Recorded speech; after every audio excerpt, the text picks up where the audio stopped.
dengan saya sekeras itu waktu itu sampai saya bisa di titik ini.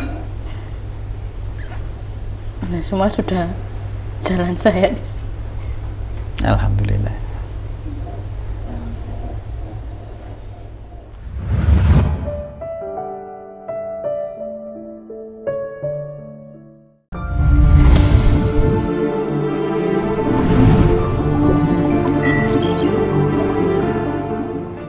Assalamualaikum warahmatullahi wabarakatuh. Waalaikumsalam warahmatullahi wabarakatuh. Hari ini, malam ini kita akan melaksanakan forum kegiatan pensyahadatan yang sedianya akan kita mulai bersama. Sebelumnya akan kami kenalkan dari yang pertama, Mbak siapa namanya? Panggilannya? Dina. Mbak Dina. Yeah. Mbak Dina. Yang sebelah kiri saya Bapak Muhammad Alfian selaku keponakan dari paman dari kakak dari Mas Verly. ya. Jadi pada malam hari ini saya mungkin menjadi saksi dari Mbak Dina serta mengantarkan calonnya Mas Verly Ardiansa, dan Mbak Dina sendiri sekarang akan melakukan ikrar syahadat, dalam artian dia akan menjadi seorang mu'alaf insyaallah. Hadirin yang kami muliakan, bismillah kami bacakan untuk identitas. Jadi identitasnya bukan palsu, bukan odong-odong ya. Jadi ini ada, orangnya ada, KTP-nya ada, kakaknya ada, lengkap semuanya. Bismillah, namanya Mbak Dina Rosiana. Kemudian kelahiran tahun 1995. Ya. Kemudian dari Kristen mana? Kristen Protestan. Protestan, gerejanya? GPBS Pantai Costa. Pantai Costa. Iya. Gerejanya di mana ini kalau di Surabaya? Kalau di Surabaya pusatnya di Jalan Arjuno. Arjuno. Iya, yang dulu sempat kebom. Oh. Itu pusatnya. Saya di cabangnya. Di Ketegan Sepanjang. Oh, Ketega. Iya, ya sebelumnya rel sport tikungan Iya, itu. tahu. Itu ada gereja kecil pojok. Oh, iya, ya di situ. Dari kecil di situ. Iya. PS. GPPS. Iya. Kalau di Madiun dulu pernah di Madiun berarti tinggal di Madiun? Enggak pernah. Asli Surabaya. Asli Sidoarjo. Oh, iya, kalau sepanjang Iya. Sidoarjo. Mengurasi Sidoarjo. Iya. Kalau orang menyebutnya sepanjang itu Surabaya. Surabaya. Nah, itu perbatasan. Iya. Padahal masuk Sidoarjo. Dan Iya. Baik. Mbak Dina. Begini. Mbak Dina hari ini masuk Islam, malam ini masuk Islam. Ada yang memaksa, ini kan banyak yang nganterkan ini. Iya. Nah, ini banyak yang nganterkan ini. Apakah yang nganterkan ini memaksa Mbak Dina Rosiana masuk Islam? insya Allah tidak ada. Tidak. Ini yang nganterkan ini ngapain? Menyaksikan. Oh, menyaksikan. Baik, Mbak Dina. Sementara ini ada orang yang menyuruh masuk Islam. Ya waktu kita menjalani beda keyakinan, Iya. hubungan ini selama 8 tahun Sama Mas Firly ini. Mas Firly. Iya, ini Mas saya Firly. menjalani 8 tahun di mana saya juga keras Mas ya waktu itu. Oh. Ya mungkin belum dibukakan secara hati. Mas Firly juga Muslim. diajak Kristen, masuk Kristen? Enggak, kita nggak pernah ngajak. Ayo coba pelajari agamaku. Dia juga nggak pernah. Jadi saya cuma bilang kita berjuang di udara. Di mana nantinya, mana yang nanti dibukakan hatinya, berarti itu yang benar-benar mendapatkan hidayah. Saya cuma bilang gitu. Saya nggak pernah ngajak dia. Ayo coba anterin aku ke gereja. Sebaliknya dia juga nggak pernah ngajak saya untuk, ayolah coba dengerin kajian ini nih. Enggak, kita berjuang di udara. Jadi di mana saya di titik, ya saya mau mempelajari iman percaya kamu. Awalnya enggak mau dah. Keras, saya mengeraskan hati saya. 8 tahun loh Ustaz. Sudah di titik. Saya juga berdoa, tunjukkan jalan Engkau jika emang dia jodoh saya. Bukakan jalan dan mudahkan urusan saya. Di saat saya punya niatan itu, saya izin dari di orang tua saya, kan saya tinggal hanya bapak saja, ibu sudah almarhum, saudara saya semua juga ya, mungkin bapak mungkin agak berat, tapi dalam ucapannya ya jika emang dengan cara begitu bersatu ya saya persilakan. Dari situ oh berarti sudah diridhoi saya, dibukakan jalan dan dimudahkan hingga sampai saat ini proses ini. Bahwa mungkin ya emang sudah jodohnya saya dengan Mas Firly ini. Ya. Cukup aktif di gereja Mbak Dina? 2 tahun terakhir saya kurang aktif karena waktu itu kan COVID, jadi saya cuma ibadah online aja. Setelah itu cuma hanya ya yang ikut aktif di tim atau kepanitiaan itu enggak. Saya cuma hanya sebagai jemaat di mana saya datang, saya juga beribadah di rumah gimana saya. Memang kami rasakan, Mbak, waktu zaman COVID kemarin tuh besar-besaran orang masuk Islam. Waduh, memang orang tidak ke gereja itu pengaruh. Online ya. Iya. Ibadahnya online, tidak ke gereja. Sementara waktu online melihat YouTube-nya kami, melihat YouTube-nya tentang ilmu perbandingan agama, berseliweran di YouTube tuh. Jadi waktu zaman COVID itu orang masuk Islam tuh terus-terusan, banyak sekali. Kami rasakan betul itu. Ini pertanyaan saya sekarang kepada Mbak Dina. Akhirnya menyerah. 8 tahun ini akhirnya menyerah. Apa yang mendasari? Kok bisa akhirnya sudahlah, kalah sudah saya gitu. Saya sebelumnya juga berdoa waktu itu. Saya berdoa bahwa Tuhan, kalau emang Engkau izinkan saya bersatu dengan calon saya ini, Tuhan bukakan jalan. Ini berat, ibaratnya agama yang dari lahir ya mungkin dididik sejak dari. Tapi di sisi lain saya juga sayang dengan ciptaan Engkau. Kenapa kok dipersulit gini? Gitu. Saya ya dengan berontaknya hati waktu itu. Sampai ditunjukkan pokoknya acuan saya bapak saya. Di saat bapak saya tidak mengizinkan, berarti Engkau nggak meridhoi saya gitu. Tapi jika bapak saya mengizinkan, berarti itu emang sudah jawabannya. Tapi ternyata setelah saat saya izin dan bapak saya mengizinkan, sudah. Berarti Tuhan mengizinkan saya. Oke. Sekarang Mbak Dina malam ini untuk masuk Islam sudah bulat nol, sudah bulat bundar lingkaran ini atau masih separuh lingkaran? 1/4 gini. Apanya? 1/4? 1/4 gini ya, itu tadi untuk memantapkan ini tuh. Malam ini? Iya. Masih belum bulat nol ya? Ya bulatnya tinggal dikit lagi. Oh, bulatnya tinggal dikit lagi. Agak grogi. Sisa 1/4. Sisa sedikit lagi gini loh.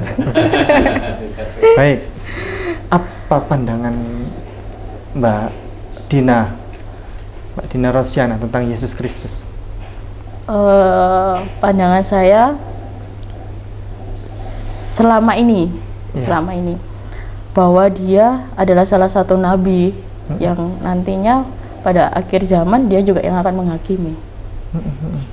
Itu sih. Pada akhir zaman akan? Ya juga yang akan hadir, yang akan bangkit lagi untuk yang membangkitkan, yang menghakimi setiap kita. Bangkit sebagai nabi atau sebagai Tuhan itu? Sebagai Tuhan. Akhir zaman ini? Iya. Di mana dalilnya? Dalilnya itu karena di ayat kami bahwa dia adalah jalan, kebenaran dan hidup, maka yang percaya kepadanya akan diberikan hidup yang kekal. Yesus itu hanya jalan. Yesus hanya jalan. Dia bukan tujuan. Tujuannya kepada siapa? Kepada Bapa, kepada Allah. Bapa Anda, Bapa kita semua. Dia tidak pernah mengaku. Bible setebal ini saudara kita Kristen dan Katolik harus banyak-banyak baca Bible ini. Kita budayakan. Mulai sekarang kita budayakan untuk membaca Bible, hataman Bible, terutama untuk saudara kita Kristen dan Katolik. Kalau Islam sih hataman tidak perlu. Harus sering baca Bible. Karena di Bible setebal ini tidak ada satupun ayat yang Yesus mengatakan secara jelas, tegas, tanpa ambigu, tanpa kata ganti, bahwa Yesus, aku adalah Tuhan, apalagi aku adalah Allah. Tidak ada. di Bible setebal ini. Bahkan di Bible yang bahasa aslinya, kalau bahasa aslinya Yesus lebih mendekati bahasa Arab karena Yesus orang Arab. Di searching aja, Yesus itu orang siapa sebenarnya? Dia bukan orang bule, dia orang Arab, orang Nazaret sana, Palestina. Yang paling mendekati bahasa Yesus adalah bahasa Arab, bukan bahasa Hebrew, bukan bahasa Ibrani. Karena bahasanya Yesus bahasa Aram, dia Aram bahasa Aram, tapi tipenya Syrian. Itu lebih dekat dengan bahasa Arab.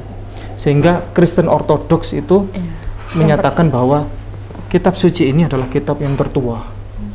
Nah, ini yang kitab berbahasa Arab ini. Ini mereka menyatakan seperti itu. Mereka lebih mempercayai kitab yang berbahasa Arab.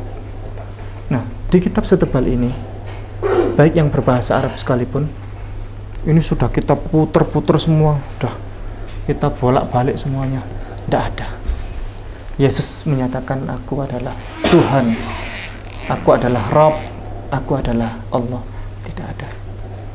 Yang ada berkali-kali Yesus itu menyatakan, aku adalah Nabi. Yesus menyatakan secara tegas dia adalah Nabi.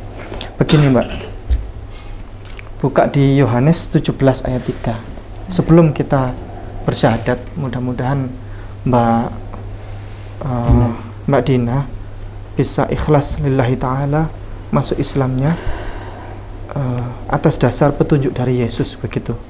Petunjuk dari Yesus yang disampaikan di Alkitab ini. Mbak Dina mungkin bisa buka Yohanes pasal 17 ayat 3. 17 ayat 3. Ayat-ayat yang saya sampaikan ini adalah ayat-ayat yang hampir tidak pernah berani dibacakan oleh para pendeta di gereja. Tak pernah. Dibaca silakan. Ya, 17 ayat 3. Ya, Yohanes 17 ayat 3. Inilah hidup yang kekal.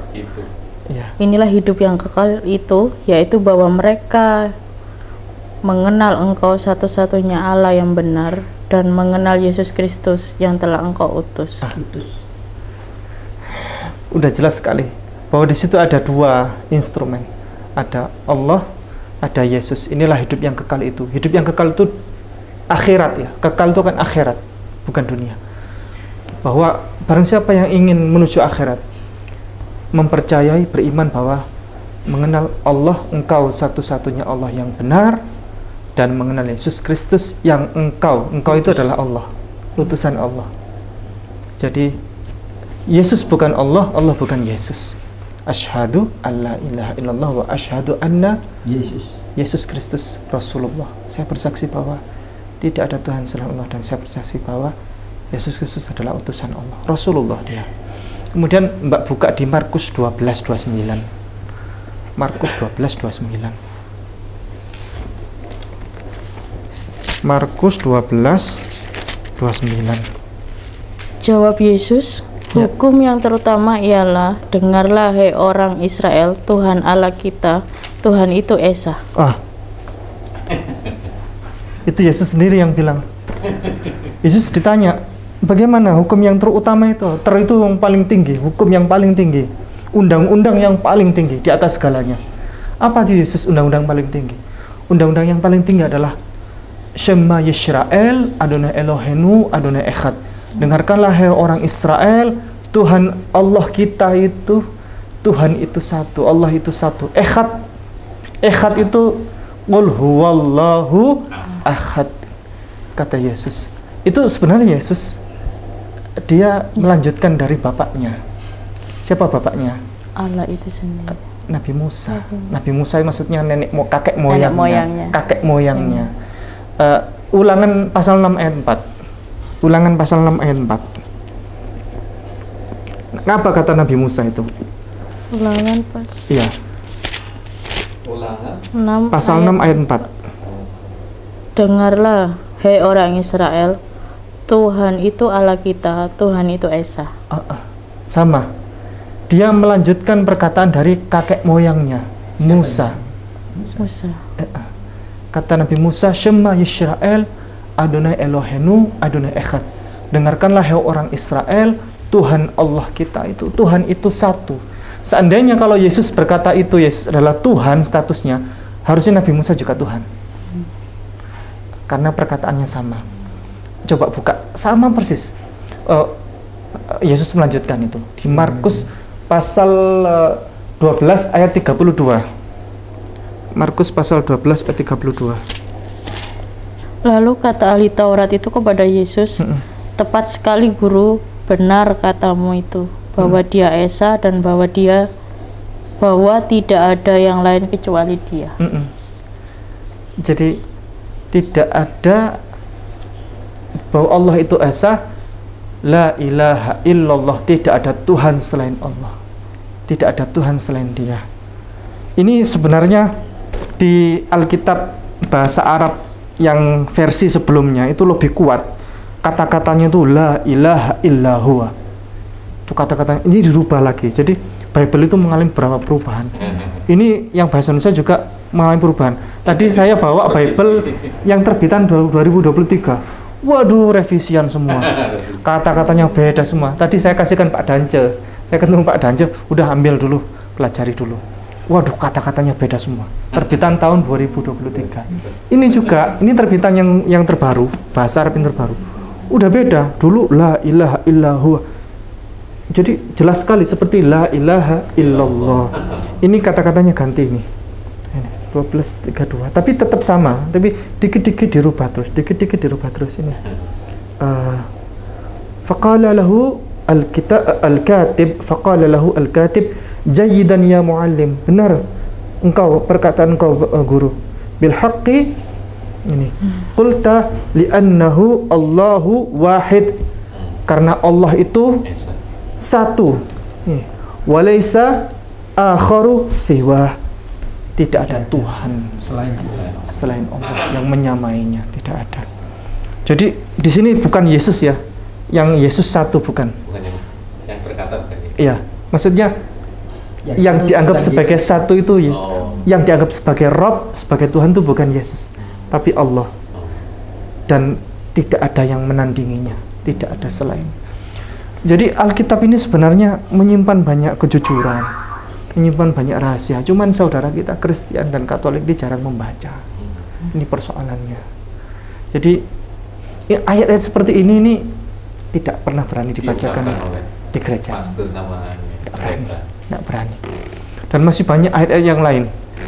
Masih banyak. Ini mungkin daripada terlalu panjang, kita mulai sajalah. Ini Ustadz Aziz yang akan membimbing. Mudah-mudahan Mbak Dina bisa ikhlas lillahi ta'ala, tulus malam hari ini untuk bersyahadat. Terakhir Mbak Dina,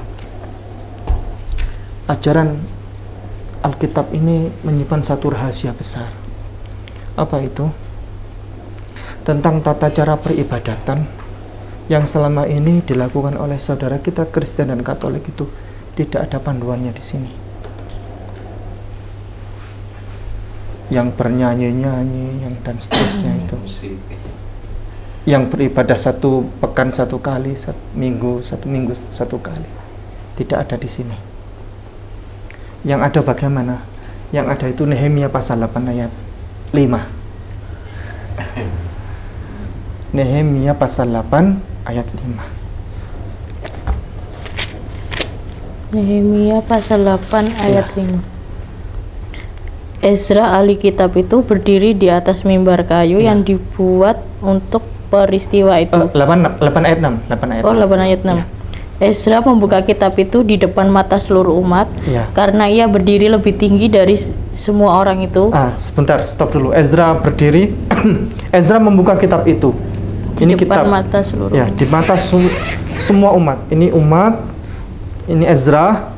Ezra membuka kitab karena dia berdiri lebih tinggi dari semua orang itu. Semua orang itu. Kira-kira Ezra di sini siapa? Dia seperti imamnya. Imam. Iya. Dia khutbah dia. Iya, khotib. Dia sedang berkhutbah. Kemudian lanjut. Itu pada waktu Waktu ia membuka kitab itu, semua orang bangkit berdiri. Dia masih membuka kitab, kemudian tiba-tiba semua orang bangkit berdiri. Itu kalau dari segi tata cara peribadatan liturgi. Di dalam satu agama itu ada agama di Indonesia ini, di seluruh dunia. Itu tiba-tiba Allahu Akbar, asyhadu an la ilaha illallah, semua bangkit berdiri. Itu namanya iqamat, Mbak. Iqamat. Allahu Akbar, yang lain berdiri. Nah, lanjutkan. Lalu Ezra memuji Tuhan Allah yang Maha Besar, dan semua orang menyambut dengan amin, amin. Stop dulu. Ezra, Nabi Uzair, Rasul, Nabi yang dimuliakan di dalam Yahudi dan kekristenan. Ezra itu akhirnya dia bilang begini, Allah yang Maha Besar, itu bahasa Arabnya apa kira-kira? Allah yang Maha Besar itu. Allahu Akbar. Allahu Akbar, Allahu Akbar. Tiba-tiba ada suatu saat di belakang itu menyampaikan amin. Iya. Amin. Aminnya ada 2 kali karena itu menandakan bahwa di belakang itu ada banyak jamaah. Ada banyak jemaat itu. Amin. Kemudian lanjut. Sambil mengangkat tangan. Sambil mengangkat tangan. Setiap kali gerakan itu ada angkat tangan. Allahu Akbar. Terus lanjut. Kemudian mereka berlutut dan sujud menyembah kepada Tuhan dengan muka sampai ke tanah. Kemudian mereka berlutut.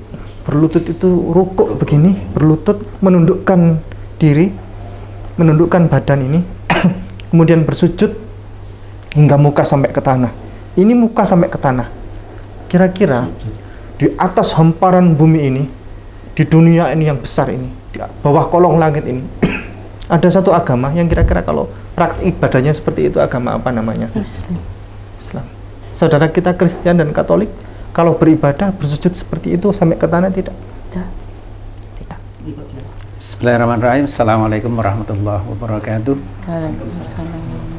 Para pemirsa pecinta Kristologi, Mu'alaf Center Nasional Hagia Sophia, pada malam hari ini, seminggu menjelang Natal, ada seorang hamba Tuhan yang menyatakan diri ingin bersyahadat dan memeluk agama Islam, yaitu adalah Mbak Dina Rosiana. Baik, dan itu tadi sudah diwawancara oleh Ustadz Ipung tanpa ada paksaan, ya, karena memang hubungan dengan calon suaminya ini selama 7 tahun, ya.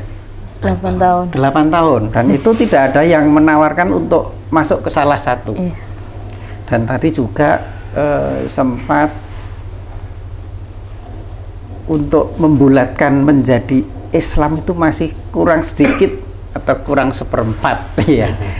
Dan dijelaskan oleh Ustadz Ipung bahwa sebenarnya umat Kristiani, baik yang Katolik maupun yang Protestan, dalam berbagai sektenya atau ajarannya, itu memang perlu membuka benar-benar Alkitabnya, ya. Meskipun Alkitab itu nama pinjaman dari Al-Quran, karena Alkitab itu salah satu nama Al-Quran, tapi oke lah, itu masih diaku nggak apa-apa karena umat Islam belum protes, ya, nama Alkitab dipakai untuk Bible. Nah, saran dari Pak Ipung, baca benar Alkitab ini, ya, untuk yang belum masuk Islam, yang masih di Katolik, di Protestan, silakan baca, ya. Dan oleh Pak Ipung tadi ditunjukkan bahwa Nabi Ezra, ya, seorang ahli Taurat. Ezra itu kalau di Al-Quran itu Uzair, ya. Uzair ini oleh orang-orang Yahudi dianggap anak Allah juga, ya, karena dia tidur, ya, atau dikatakan mati 100 tahun, ya. 100 tahun kemudian bangkit. Nah, Yesus berapa hari? 3 hari. 3 hari. Masih hebat Ezra. Ezra ini 100 tahun bangkit dan melanjutkan kehidupannya. Kalau Yesus Kristus 3 hari. Jadi karena umat Islam ini mengetahui informasi itu banyak, jadi tidak bisa umat Islam itu gampang-gampang disuruh menyembah seseorang Karena informasinya lengkap. Gimana saya harus menyembah Yesus Kristus? Oh, dia cuma matinya 3 hari. Sedangkan Al-Quran sudah bercerita bahwa Nabi sebelumnya, Uzair, itu dimatikan oleh Allah itu 100 tahun. Itu di ayatnya au kalladzi marra ala qaryatin wa hiya khawiyatun ala urusyiha al-ayah. Itu nanti dicari. Kebetulan saya sedang nggak buka, tapi ayatnya kurang lebih begitu. Nah, setelah 100 tahun dibangkitkan, baru Nabi Uzair itu percaya bahwa Allah benar-benar sang pencipta. Ya, kalau Yesus baru 3 hari. Nah, nanti semoga itu memperkecil sisa bulatan yang tadi ya. Menyempurnakan. Ya.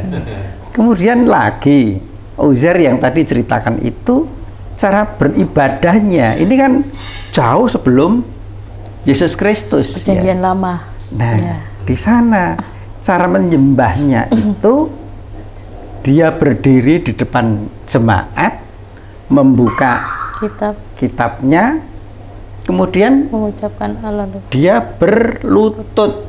Berlutut itu lututnya sampai ke tanah. Berdiri ya, semula dia berdiri di depan itu, kemudian berlutut, lututnya diletakkan ke tanah, kemudian menurunkan wajahnya sampai menyentuh tanah. Itu namanya bersujud. Itu Uzair, Nabi Ezra. Kalau di situ Alkitab mengatakan Ezra itu beribadahnya seperti itu. Nah, kemudian Kristen, karena Kristen ini bukan ajarannya para 12 rasul, ya, bukan ajarannya Yesus juga, karena Kristen ini adalah nama yang dibikin oleh Paulus, ya kan? Tahu nggak yang menamakan Kristen itu Paulus? Jadi bukan Yesus yang menamakan Kristen, yang menamakan Kristen itu adalah Paulus. Itu bisa dilihat di Kisah Para Rasul 11:26. Nah, nanti dilihat di situ bahwa pertama kali jemaat itu dinamakan Kristen itu oleh Paulus. Saat itu Paulus bersama dengan Barnabas, tetapi Paulus mengembangkan Trinitas, sedangkan Barnabas tidak sepakat, dia adalah yang tauhid, maka dia berpisah. Tetapi Alkitab karangan Barnabas ini tidak diakui oleh umat Kristen. Nah, ceritanya begitu.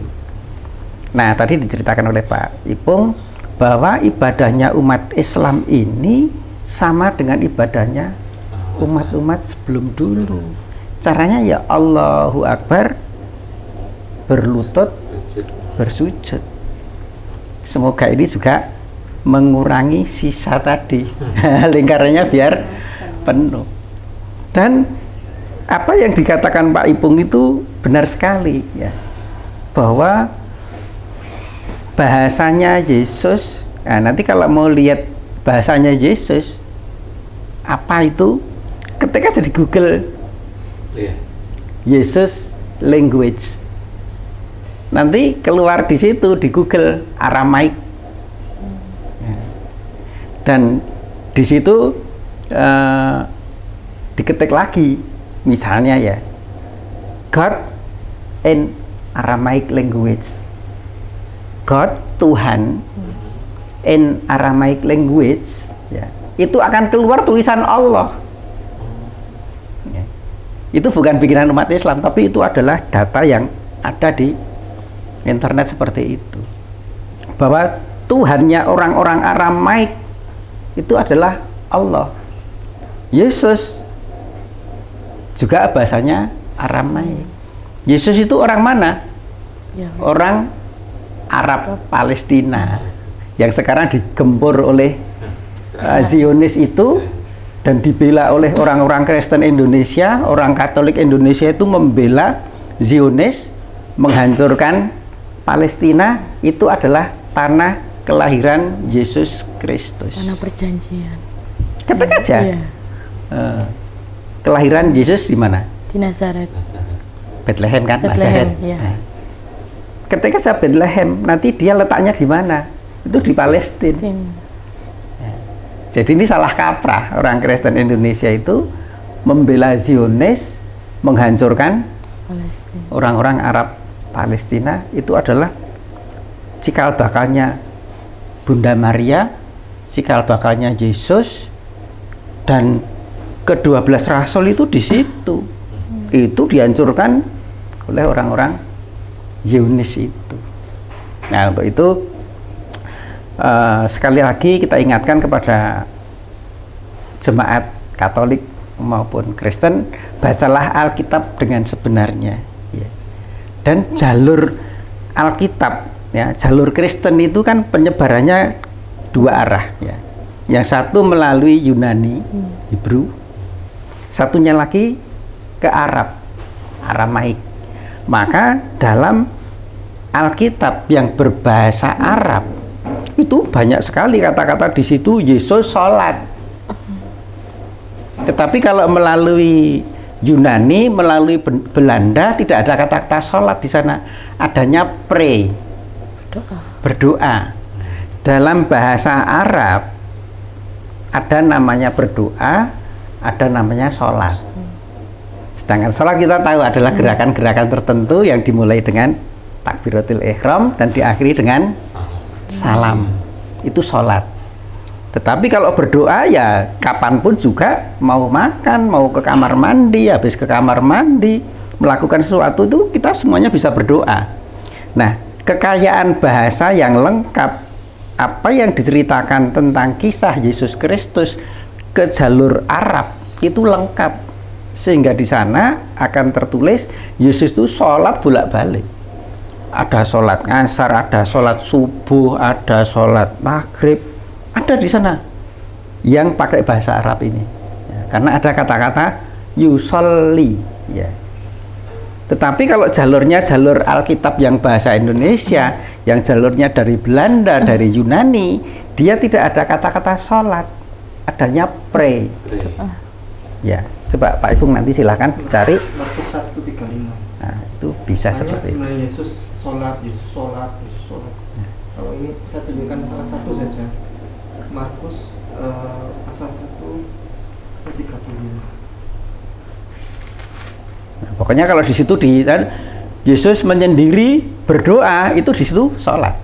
Kalau yang bahasa Arab, pasti nanti yusolli lillah. Dia sholat kepada Allah. Cari yang Mobi, ya, Alkitab Mobi Arab. Saya ketikkan kitab suci Mobi. Kitab suci Mobi. Arab. Kemudian ini kita para penonton, kitab suci Mobi bahasa Arab. Nah, saya klik. Ini terbit. Yang kitab suci Mobi ini terbit lebih lama daripada ini. Ini versi lebih baru lagi. Sudah ganti lagi. Versi revisi lebih baru ini. Kalau ini revisi terus lebih lama. Sholatnya hilang. Ini kita lihat yang Markus MRK. Kita pilih yang pasal 1. Pasal 1 kita cari yang 35. Ini. Waqama Isa fi sabahi al-bakiri qabla tulu'i al-fajr wa kharaja min ad-dar wa dhahaba ila makanin mun'azilin. Kemudian liyusalli.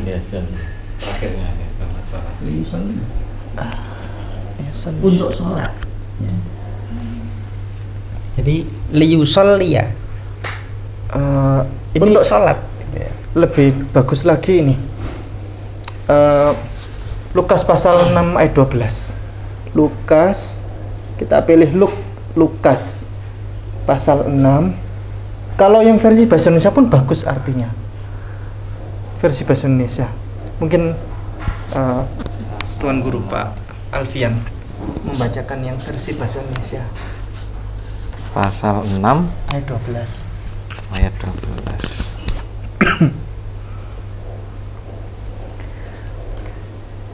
Pada waktu itu pergilah Yesus ke bukit untuk berdoa, dan semalam-malaman ia berdoa kepada Allah. Semalam-malaman dia berdoa kepada Allah. Iya, ini Jadi Yesus itu sholat itu tahajud bermalam-malam, bukan hanya sehari 2 hari, bermalam-malaman dia. Jadi dia itu adalah seorang manusia biasa yang dia membutuhkan Allah. Dia ketakutan, dia minta pertolongan, dia memanggil Allah, dia minta tolong, dan dia beribadah bermalam-malam di situ. Baik, saya bacakan ini. Yang versi Kitab Suci Nabi Lukas pasal 6 ayat 12 tadi. Oke. Wa fi yaumin, mungkin bisa di-shoot ya. Minal ayyami kharaja ilal jabali liyusalli. Dia untuk salat. Kemudian wa qada al-laila kullahu fi sholati lillah. Untuk salat kepada Allah. Salat kepada Allah. Ini. Jadi Salat. Yesus ini salat kepada Allah. Baik, demikian Mbak Dina. Ya, mungkin kami bisa menambah sedikit yang kurang tadi supaya betul-betul yakin bahwa umat Islam kami ini terbuka, ya. Terbuka. Ayolah dilihat Alkitab kayak apa. Jangan sepotong-sepotong. Lihat dari ujung sini sampai ujung sini. Kemudian cetakan ini jangan dibikin kecil gini, supaya umat Kristiani bisa membaca dengan benar-benar. Ayo cetak yang gede. Sholat diganti berdoa. Iya, kalau jalurnya ini melalui Belanda, melalui Yunani, nggak ada. Di Yunani itu tradisi sholat nggak ada, karena mereka dari pagan. Yunani itu kan menyembah dewa-dewa, Apollo, Jupiter, itu penyembah-penyembah dewa. Maka ketika Paulus membawa Kristen, ya, mulai ke sana itu, ya sudah, nggak ada yang namanya sholat. Orang Yunani, orang-orang penyembah dewa-dewa itu nggak ada yang sholat. Tetapi kalau yang Kristen itu berkembang ke sana, Alkitabnya itu masih menuliskan liyusolli, ya, lillah, untuk bersekutu. Nah, ini kita berharap Alkitab ini dicetak yang besar-besar supaya umat Kristiani bisa membaca ini benar-benar, ya, bukan hanya disodorin ayat-ayat tertentu saja, tetapi ternyata masih ada nih. Ya. Yang 6:12 juga masih ada nih. Yeah. Liyusolli ini. Liyusolli. Iya. Kemudian shalah as-salati lillah. Yes. Ada. Ya. Clear ya. Clear. Jadi kalau online kan disangka mengada-ada. Nah, Iya. Kalau ini fisik ini kan ada. Ya. Enak. Oke, jadi kalau Alkitab ini dicetak besar-besar seperti Al-Quran dicetak supaya dibaca mulai A sampai Z sampai khataman bolak-balik, kita yakin umat Kristiani akan menemukan kebenaran, ya, bahwa menyembah itu hanya kepada Allah. Yesus hanya utusan, ya. Mengenal engkau satu-satunya Allah dan mengenal aku yang engkau utus, kan gitu kan. Ya. Jadi baik, kita akan segera mulai pensyahadatan.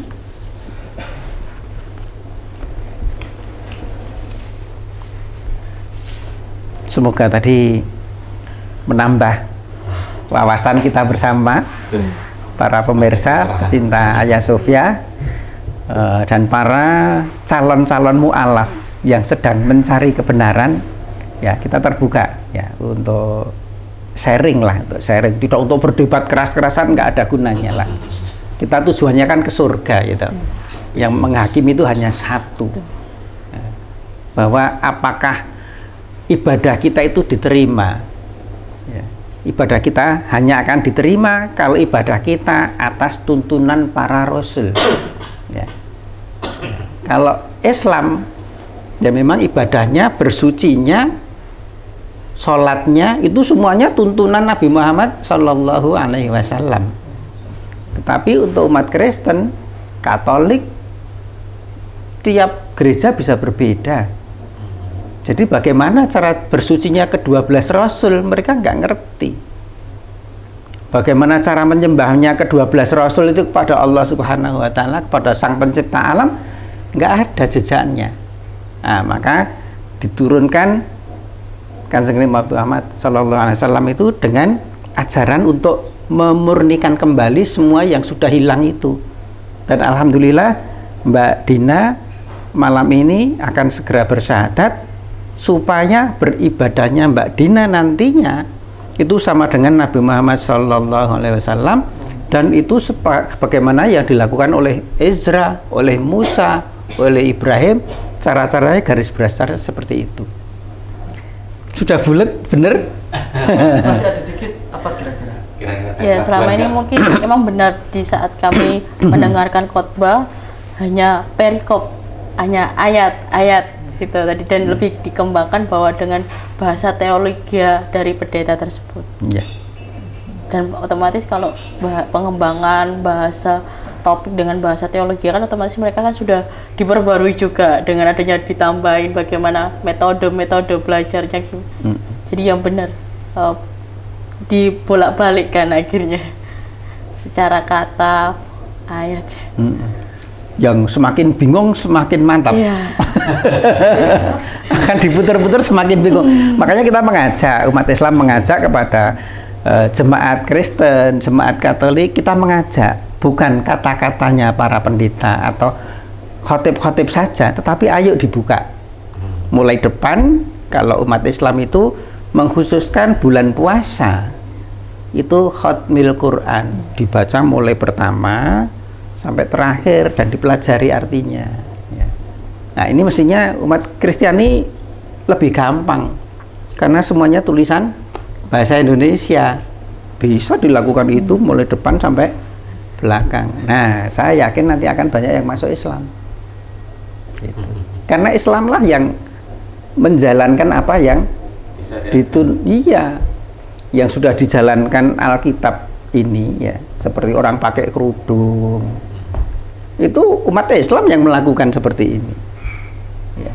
Bunda Maria pernah nggak fotonya nggak pakai kerudung? Nggak pernah. Bunda Maria itu pakai kerudung terus. Lah sekarang ini yang umat Kristen pakai kerudung? Enggak. Yang pakai kerudung umat Islam yang meneruskan ajaran Kanjeng Nabi Isa alaihissalam, ya umat Islam. Oke. Baik, akan segera kita mulai pensyahadatan. A'udzubillahi minasyaitonirrajim. Bismillahirrahmanirrahim. Asyhadu alla ilaha illallah wa asyhadu anna Muhammadar Rasulullah. Aku bersaksi bahwa tidak ada Tuhan kecuali Allah, dan aku bersaksi bahwa Nabi Muhammad utusan Allah. Alhamdulillah. Baik, kita berdoa bersama, semoga menjadi seorang yang istiqomah, mendapatkan petunjuk terus menerus. A'udzubillahi minasyaitonirrajim. Bismillahirrahmanirrahim. Allahumma shalli ala sayyidina Muhammad wa ala ali sayyidina Muhammad. Alhamdulillahi rabbil alamin, hamdasy syakirin, hamdan na'imin, hamdan yuwafi ni'amahu wa yukafi mazidah. Ya Allah, ya Tuhan kami, Tuhan semesta alam, Tuhan pencipta seluruh alam, saksikanlah pada malam hari ini saudara kami, saudara Dina, bersyahadat kembali kepadamu, menjadi hambamu, dan hanya menuhankan Engkau ya Allah, dan Isa sebagai utusan. Demikian juga Nabi Muhammad adalah utusan. Ya Allah, berikanlah hidayah kepadanya agar senantiasa konsisten, istiqomah, dan menjalankan kebaikan-kebaikan atas namamu ya Allah.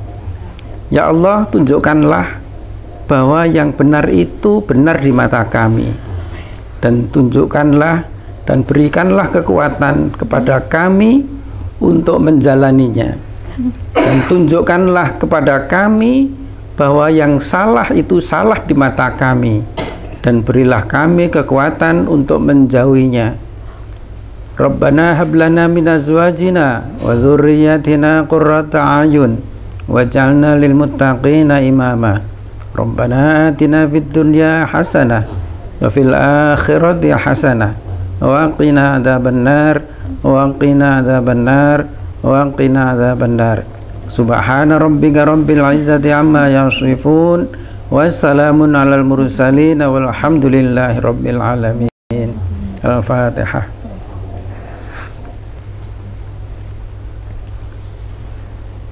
Demikian pemirsa, prosesi pensyahadatan Mbak Dina telah selesai, dan ini adalah hadiah.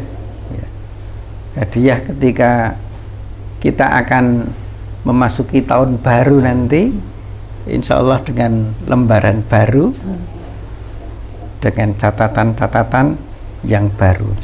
Dan Mbak Dina, Anda harus ketahui, malam ini seluruh dosa-dosanya Mbak Dina diampuni, bersih, ya, 0. Ya. Dan amal perbuatan Mbak Dina tetap dicatat.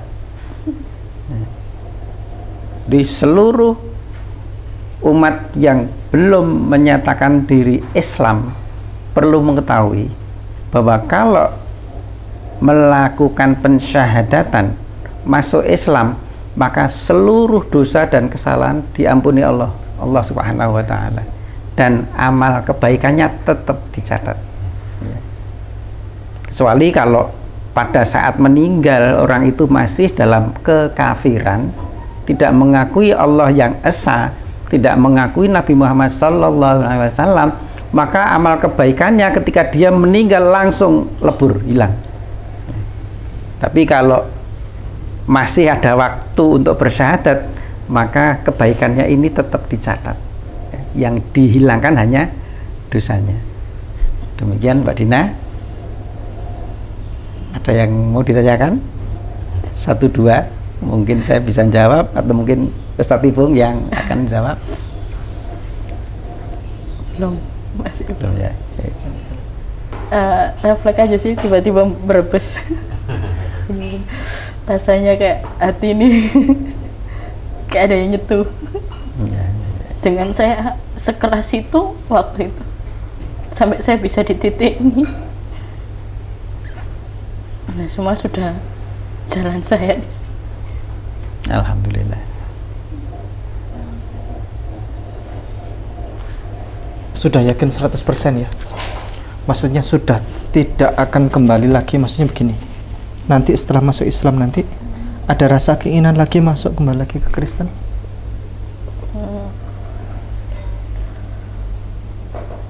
Ya, saya benar-benar dibukakan ini tadi.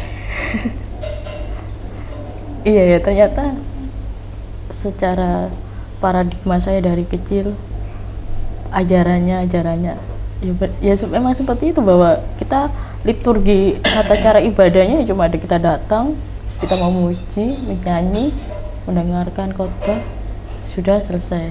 Setiap harinya ya kita sebelum tidur kita berdoa, bangun tidur kita berdoa, sudah. Sampai saya kadang juga, iya ya, kenapa yang muslim bisa sampai, yang kecil aja bisa sampai tertib. Mereka harus patuh bahwa harus ngafalin juz, dari belajar Al-Quran dari awal sampai akhir. Sedangkan saya aja belum tentu khatam untuk Alkitab. Hanya dibaca lompat-lompat. Ya itu tadi, akhirnya kita tidak menguasai benar-benar. Itu bagian dari mukjizat Al-Quran, Pak. Al-Quran itu banyak sekali anak-anak kecil usia 5 tahun, usia 4 tahun, usia 6 tahun, itu walaupun tidak tahu artinya, tapi mereka itu bisa hafal, sampai ada yang hafal 30 juz. Usia 5, yang lalu datang ke sini usia berapa? Yang anak Arab itu? Siapa namanya itu? Asim itu. Iya. Itu masih usia sekitar 6 tahun ya, 6 tahun. Tapi sudah hafal kurang lebih 15 juz. 15 juz. Tanpa salah titik koma. Jadi kalau dulu guru kami Ustadz Insan Mokoginta itu pernah menerbitkan sayembara. Barang siapa saudara kami Kristen dan Katolik yang hafal Alkitab 1 lembar saja bolak-balik begini, 1 lembar saja, ini sama ini bolak-balik tanpa salah titik koma dan siap untuk dites di hadapan juri, itu maka pulang bisa membawa BMW plus Pertamax full tank plus dikasih sak supirnya. Yang berhasil hafal silakan aja dipilih, nggak apa-apa, 1 lembar bolak-balik saja tanpa salah titik koma dan siap dites di hadapan juri, maka berhasil membawa BMW plus Pertamax full tank plus dikasih sak supirnya.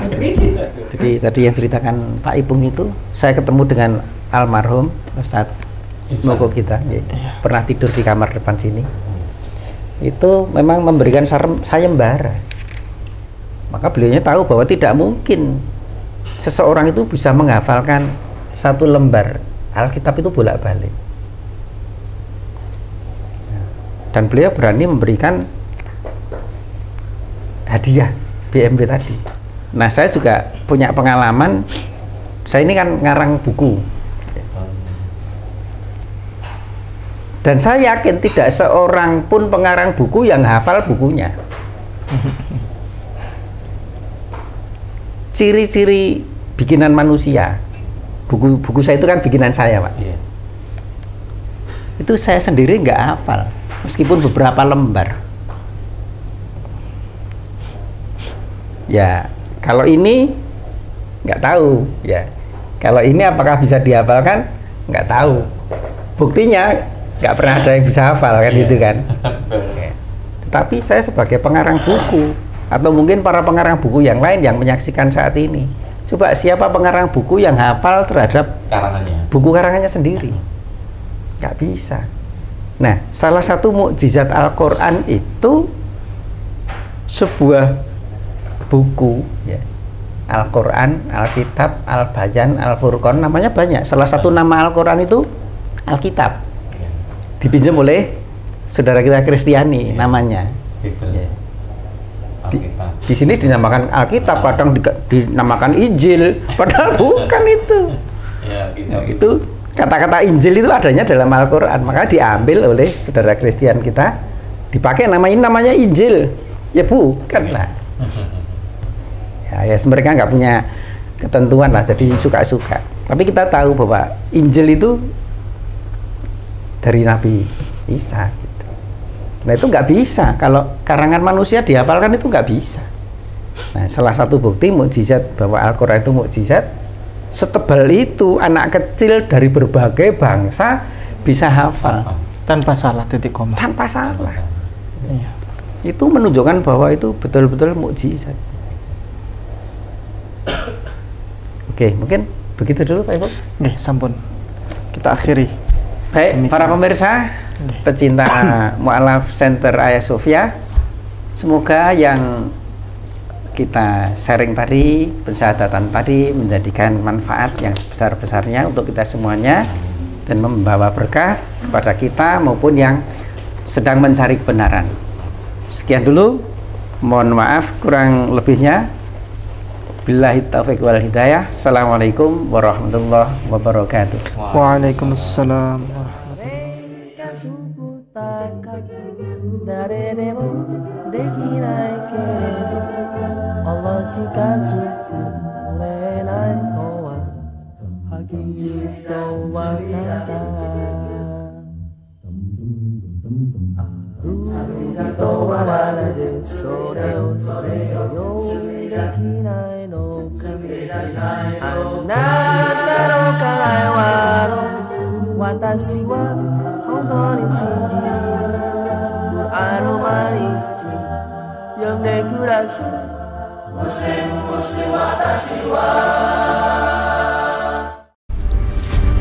Lelang dakwah lukisan Tegal Alang Ubud Bali karya Meru Sandia, pelukis Indonesia yang diundang langsung oleh Raja Salman, dilelang dengan harga terbaik yang dananya 100% akan kami gunakan untuk pembangunan gedung dakwah Mu'alaf Center Nasional Hagia Sophia, Jakarta sebagai sentra untuk pembinaan, pelayanan, advokasi, dan pendidikan para mu'alaf binaan Mu'alaf Center Nasional Hagia Sophia di Jakarta. Alhamdulillah, ada seorang dermawan yang mewakafkan tanahnya di pinggir jalan raya dekat Taman Mini Indonesia Indah dekat Exit Tol. Dengan luas 514 meter persegi ini sudah tersedia, tinggal dibangun gedung dakwah saja. Lukisan ini dilelang dengan harga 9,5 juta saja untuk muslimin yang lebih dahulu menghubungi kami.